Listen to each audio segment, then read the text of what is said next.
Hey, welcome back to another 1,000-Pound Sisters recap. Let's talk Season 5, Episode 8. Although I just found out that this is a part 2 of Season 4, but some cable networks are calling this Season 5, some are calling it Season 4. I don't know, it's really confusing. But another excellent episode, so much happened, and we find out at the end of the episode that next week is the season finale. Like, I'm not ready for the show to end. I can't have it end. I really hope we're getting another season soon. Well, without further ado, let's get into the recap. We're obsessed with TLC and all the trashy reality TV. It's a recap. It's a recap. It's a recap. So just in case anybody forgot, in the last episode, they were all at dinner and Amy and Amanda left dinner early because Gage and Glenn were throwing a big fat tantrum and they didn't want everybody to have to deal with 2 crying babies, so they left the restaurant early and went to their Airbnb. When everybody else was done with dinner, they go back to the Airbnb and it's Amanda, Misty, and Chris out in the backyard and they're just talking about Amy and the kids and how she's doing. Amanda talks about how bummed she was that she had to leave dinner early because she had bought a brand new dress, a brand new pair of shoes, and brand new panties just for this trip. And I was like, who is she trying to impress with those brand new panties? I don't know if she wanted her own single life episode where she found a hot hunky man to like have a little vacation fling with.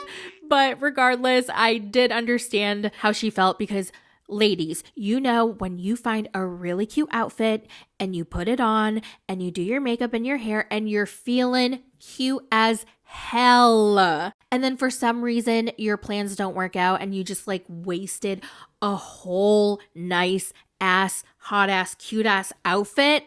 It sucks. I'm not gonna lie, there were times where I absolutely loved my look, my fit, everything about it was a 5 out of 5, 10 out of 10, and I had nowhere to go. So I would literally find things to do and find places to go just so that my outfit didn't go to waste. Anyway, Amanda talks about how she understands that Amy's going through a lot and she's struggling a lot, but she needs to pick herself back up because not everybody is going to be there for her all the time to help. She needs to learn how to be a mom on her own of these 2 kids because she is a single mom now.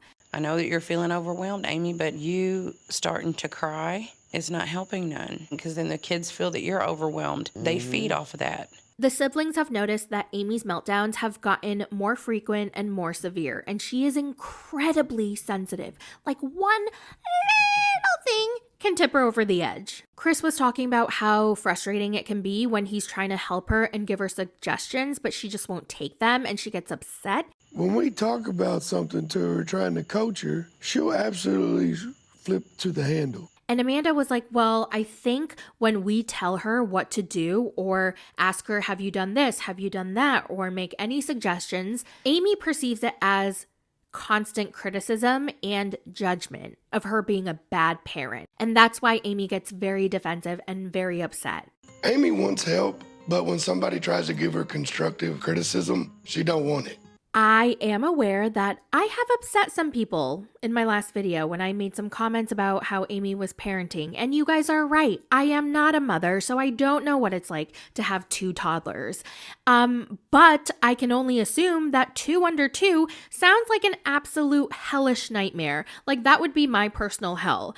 And I feel bad for Amy. I really do. What I meant was at some point, very much like what Amanda said, she has to get help. She has to realize this is way bigger than what she can handle. She needs to go get help. She needs to figure things out because if she stays down and doesn't do anything about it, then it's good for no one. It's going to hurt her and her kids, and everybody's going to suffer. The next morning, Amy's in a much better mood. They all go on a boat excursion to see some dolphins, and it was incredible to watch Tammy just enjoy the whole entire experience.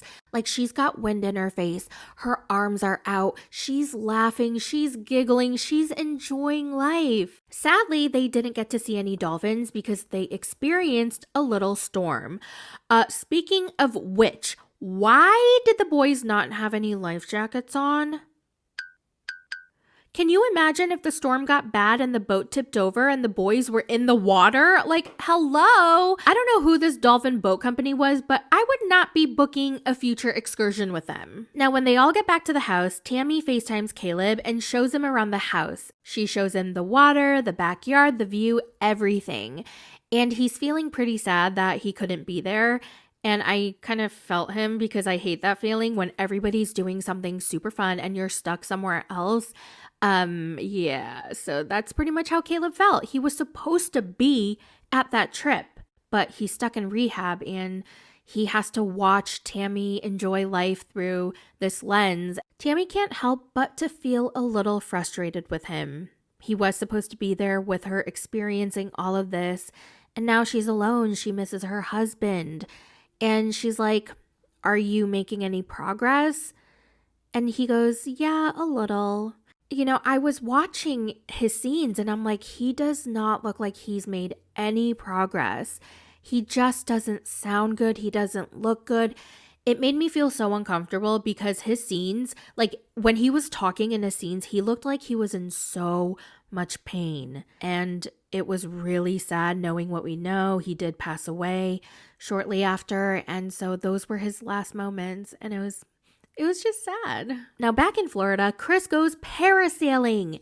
This is something that he's always wanted to do but couldn't do for obvious reasons. And now he can, and he has an opportunity to do so, so he's gonna do it. And when he was in the sky, I was so jealous. It looked so fun. I want to go parasailing. So that is definitely going on my bucket list. It must feel like you're flying, like you're just chilling up there, relaxing with the wind in your face. You get the view of the ocean. Ooh, I want to do it. If anyone has gone parasailing, can you let me know of your experience in the comments and I will make sure to read those. On the beach, Amanda and Misty try to get Tammy to go in the water with them, but she doesn't want to. I'm afraid of falling in the sand and not being able to get up. A little later, Amanda, Misty, and Chris keep telling Tammy, "Let's go in the water, go in the water. This is your last chance to go in the water." And Tammy gets a little annoyed, and I felt for her because Tammy has a genuine fear that she may fall, and she's just not ready to go yet. And I would be annoyed if somebody kept pressuring me over and over to do something that I already said no to. Bitch, I said no. No means no. Like, get away from me and leave me alone. I thought she handled that really well. She did not lose her temper. And I don't know if I would have been able to do that. I think I would have snapped. I would have been like, "I said no!" Like, off. Now we're back at rehab. And I think this is the last scene we get of Caleb. And it was just so heartbreaking. Caleb confesses to the camera that he hasn't been honest with Tammy and that his emotional eating has been spiraling out of control. He misses her so much and all he wants to do is eat to feel better and to not be sad anymore. I think he had a realization that this was obviously not helping him and it was pushing him further and further away from his ultimate goal to get out of rehab and to live his life with Tammy. So he decides that he needs to keep himself busy. You know, he needs to keep his mind off of food. So he starts hanging out with his friends. He starts participating in activities. I think the rehab center had like a carnival outside and he was going, playing games. And it was there where, oh my God, it was so sad. Tammy Slaton, I love you. I'm getting this surgery. I'm getting a better life.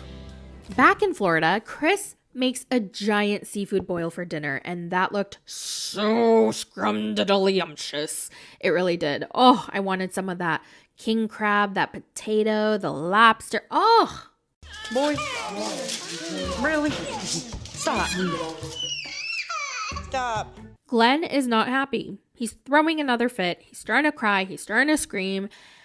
I don't understand why babies cry so damn much. But Amy isn't the best at keeping the boys on schedule, and that makes them cranky. And when they're cranky, mommy's cranky. And when mommy's cranky, everybody else is cranky.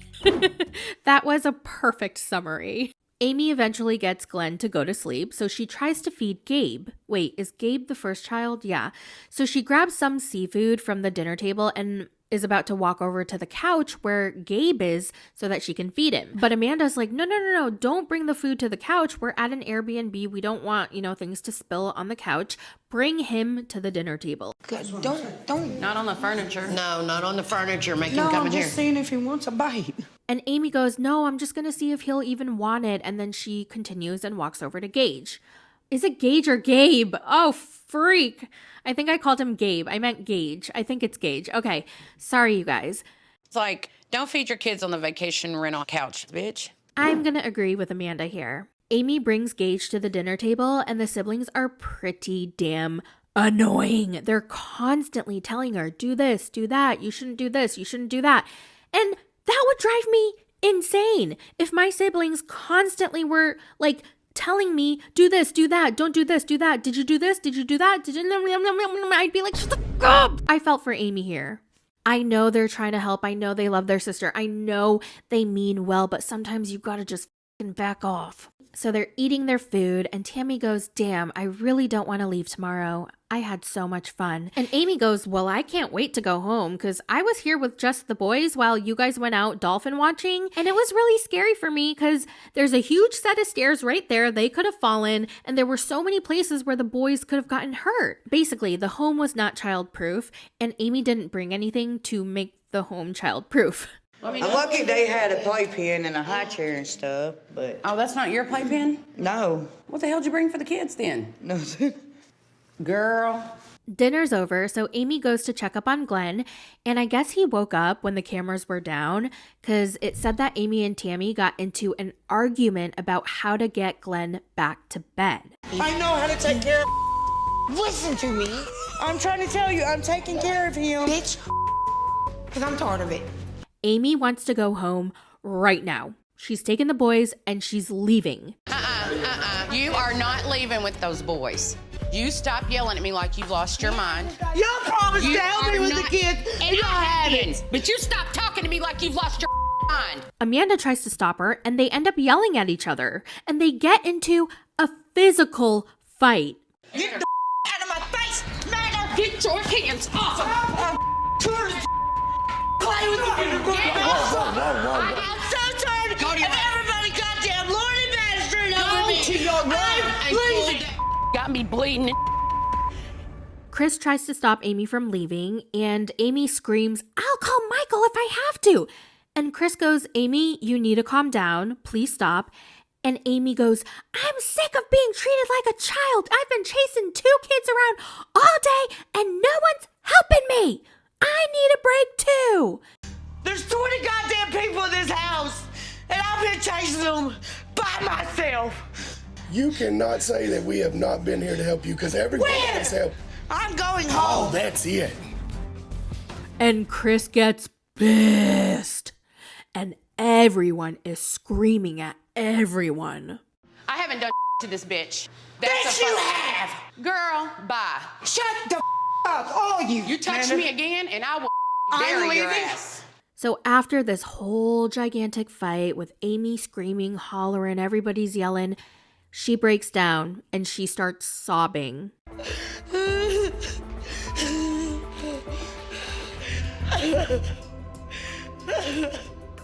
And then she gets up, she goes outside to production, and she apologizes to them.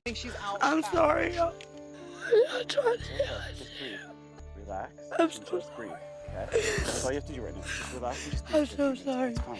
And then we hear her and Tammy having a talk, and Amy wants to find Amanda to apologize. Now, Amanda's very heated. She stepped away because she was afraid that she would do something and say something that she would regret. Amanda needed space. She needed to cool off.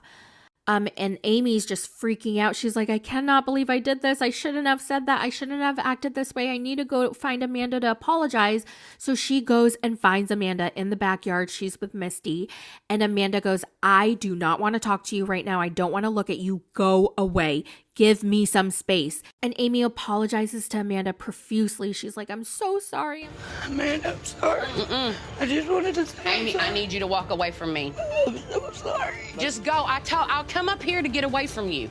At this point, Amy realizes that she's becoming someone that she doesn't like. She doesn't recognize herself. She doesn't understand why she's acting this way. She can't believe that she just hit her sister and she was screaming. Like, she's losing herself and she needs help.